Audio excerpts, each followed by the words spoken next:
Incoming!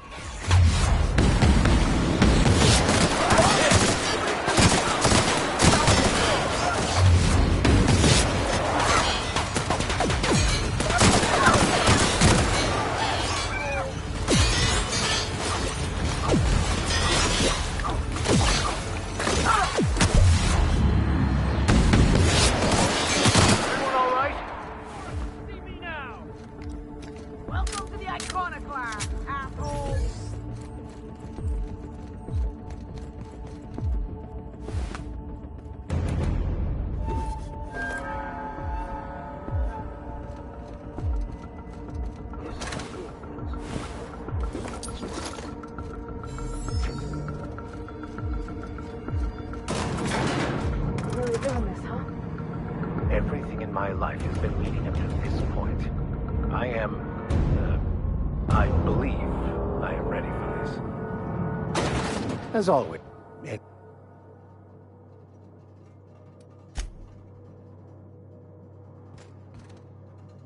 Yeah.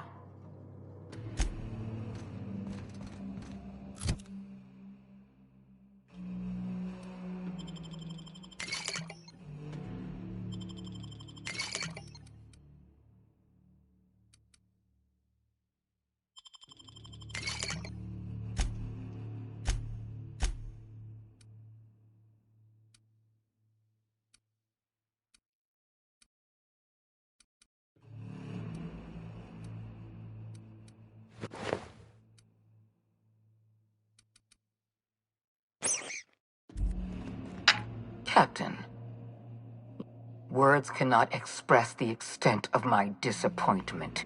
You've disrupted the balance of power.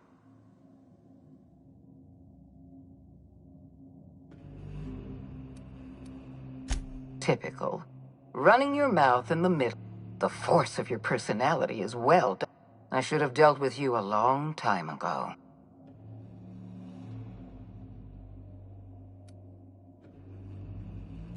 I was intrigued by your potential. Leaving you alive was my... I have Dr. Wells in my custody. Once I've... Fair enough.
Captain.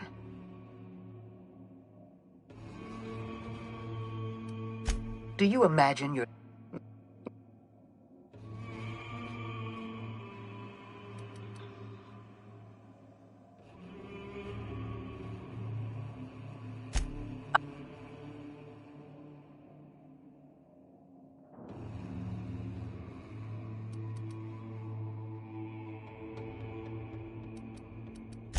In that we are in agreement. I take leaving you alone. Fair enough. Yes, I'm quite aware. My son...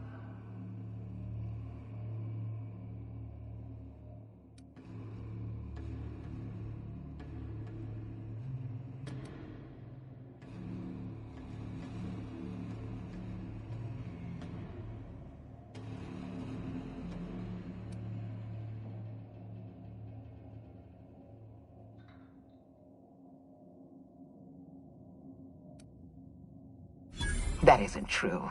That experiment was Then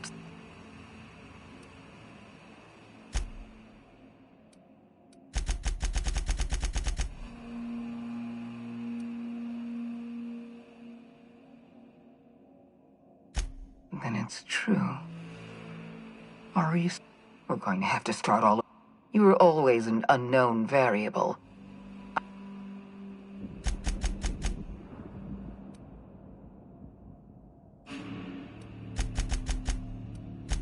This prison... And don't worry.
Great work.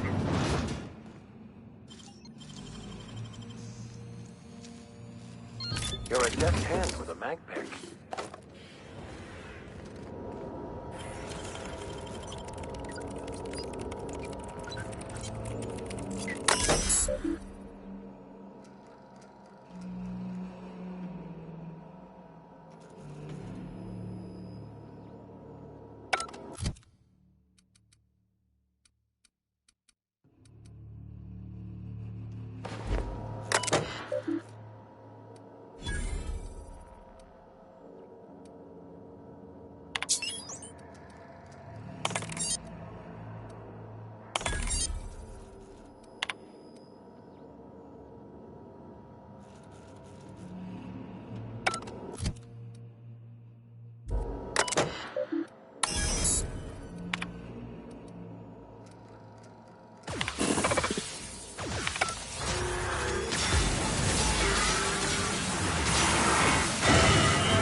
You don't know how glad I am to see you. And you...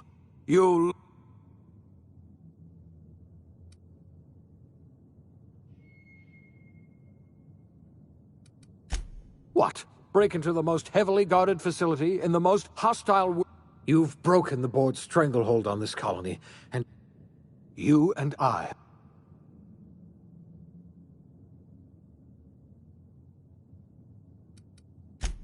Theatrics. Earth has gone 2 years ago. Earth is only an... I don't want to imagine... You mean... I'm afraid so, Miss Holcomb. Halcyon is the only... We're in Syria. Yes, yes.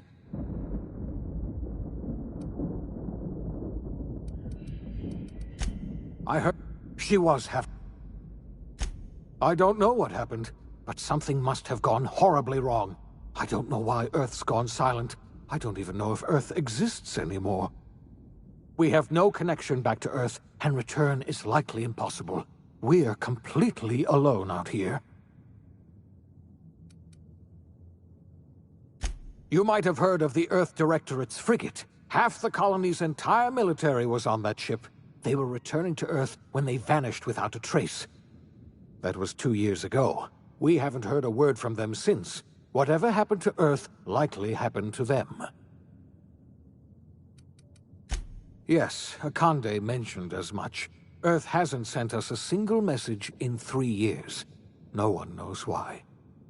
Akande had kept the truth to herself, perhaps with good reason.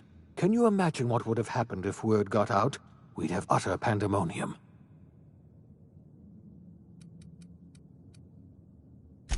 I wasn't trying to hide the truth from you. But after all you've done, I owe you an Yes, I experimented on the Hope's colonists. Each of my experiments ended in catastrophic failure. Each of my subjects died in agony. You are my first and only success. I didn't tell you about the others because I didn't want to burden you. My failures are my own to bear, not yours.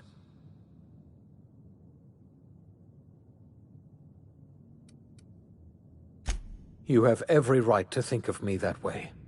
I know I can never win back your trust, but I'm trying to set things right. My apologies. I need to get a hold of myself. We've far more pressing issues to worry about right now. If you have any more questions, ask me. I'll answer as best I can.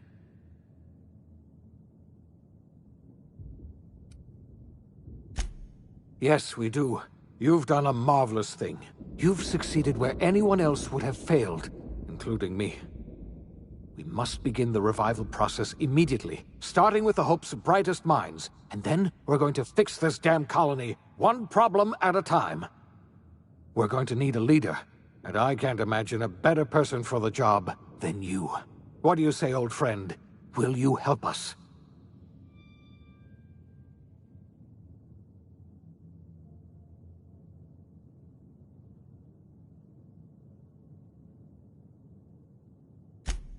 The chairman? I don't know why you let that heartless creature live, but I'll have to trust your judgment. When I revived you, I thought we were going to save this colony all by ourselves, but I was wrong. We can't save Halcyon on our own. We're all going to have to pull together, somehow. We are not a colony anymore. Our last connection to Earth has been severed. I don't know if we'll survive, but we're going to have to try our best.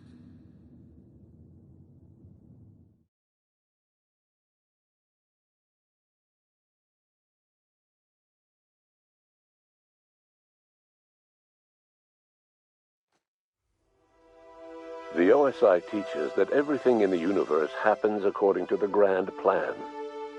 But the stranger that arrived in Halcyon was an unplanned variable. From the moment he landed in Emerald Vale, his actions altered the course of history. The events on Tartarus brought about the end of the board's authority. But the board's mistakes would haunt the colony for decades to come. The damage they left behind would require the work of a generation to repair. Dr. Phineas Wells began reviving a handful of the Hope's colonists. Engineers, scientists, technicians, and intellectuals. They were among the brightest minds the Earth had ever sent out into the stars. The Hope scientists and engineers woke up in a colony descending headlong into total collapse. With no way to return to Earth, they had no choice but to band together and devote themselves to the cause of saving Halcyon. The people of Halcyon were nothing if not hardy.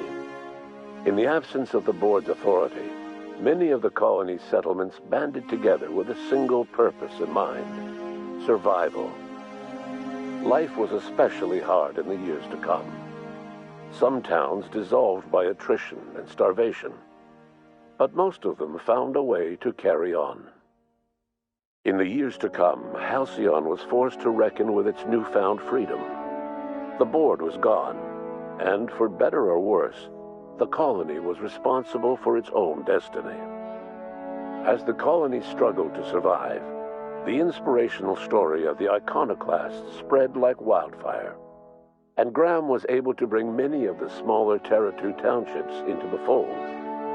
However, his zealous obsession with spreading the word blinded him to the needs of a growing organization, and the movement was unsustainable at scale. The iconoclast way seemed to work best, and ultimately petered out on Monarch. Bolstered by her status as savior of humanity, Lilia Hagen ushered Sublight Salvage to a new golden age. Her company grew bolder and more transparent over time, muddying the line between lawful and criminal for the entire colony. The Sublight family would thrive for years to come. After returning to Edgewater, the deserters negotiated workplace reforms with Reed Thompson, including a single day of rest, which came to be known as a weekend.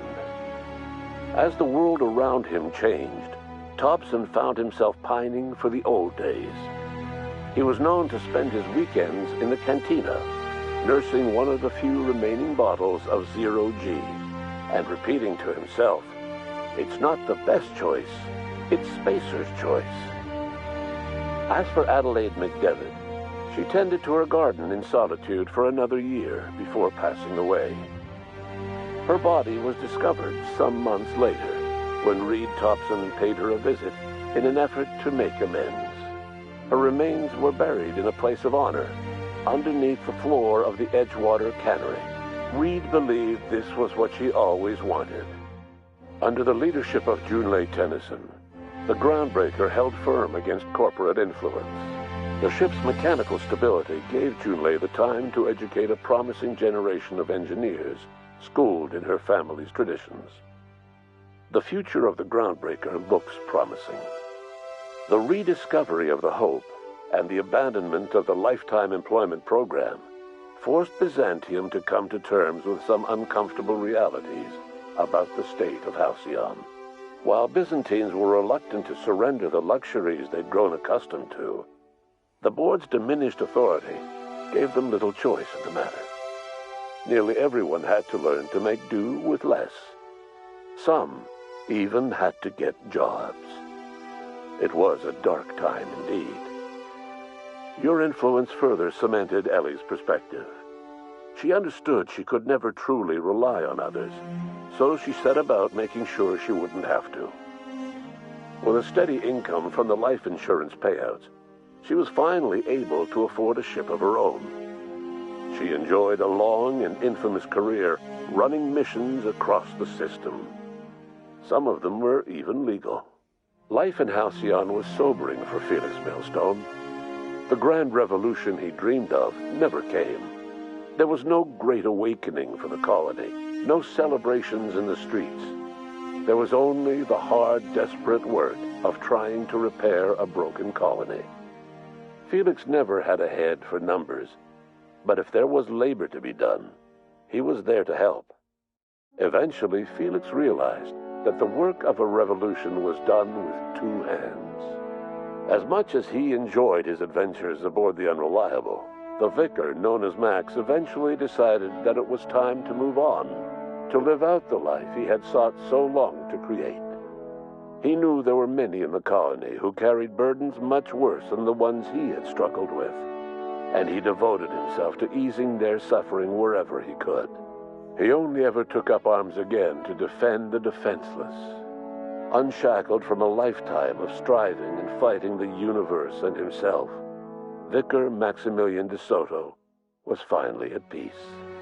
Once the matter with the Hope colonists was resolved, Junlei bashfully asked Parvati if she'd like to join her permanently on the Groundbreaker, and Parvati enthusiastically, if somewhat awkwardly, agreed.